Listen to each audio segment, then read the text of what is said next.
query has been sent in by Kaushik Chatterjee, and he asks, would you suggest investing in a gold fund through SIP for the next 5 years? What are the other options, he wants to know?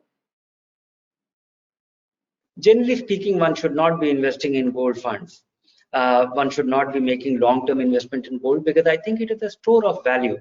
But I don't think it is a appreciating capital or it is a productive capital, because when you invest in bonds or fixed income of any kind, you are lending money to somebody and he is putting it to productive use and giving you some kind of a short return or an indicative return or a predictable return. When you are investing in equity, you are taking a proportionate ownership and you are entitled to the proportionate, the ownership benefit, entitlement to the earnings, entitlement to the dividends. When you invest in gold, it just sits there. It's not a productive asset. So generally, long-term investment is avoidable, but just in case, but it's an asset which has the oldest history. It has the longest legacy. So, and gold has its own charm. But I think, the finest form of gold ownership is the sovereign gold bonds, which is available to Indian investors, because there are many ways in which you own gold. One is jewelry. You enjoy it, you show it to people, and then you spend money there.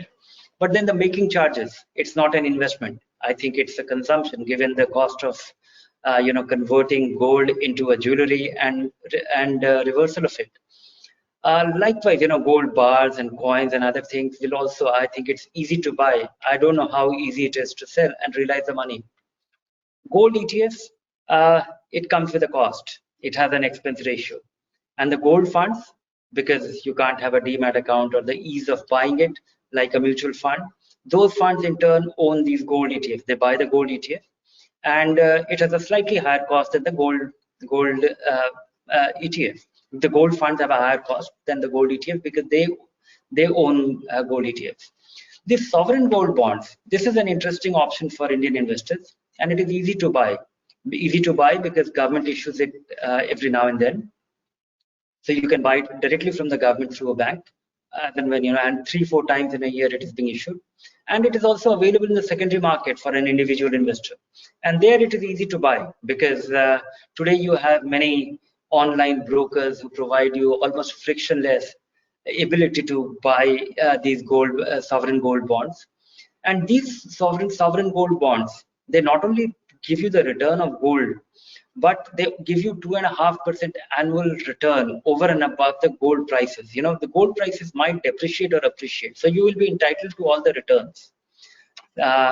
Over and above that, 2.5% return annually makes it very compelling. Over and above this, if you buy it directly from the government when it is issued, and hold it for the entire term, which is 8 years term for which it is issued, then all the returns also become tax-free if you don't sell in between. So for Indian investors, the finest form of gold ownership is sovereign gold bonds.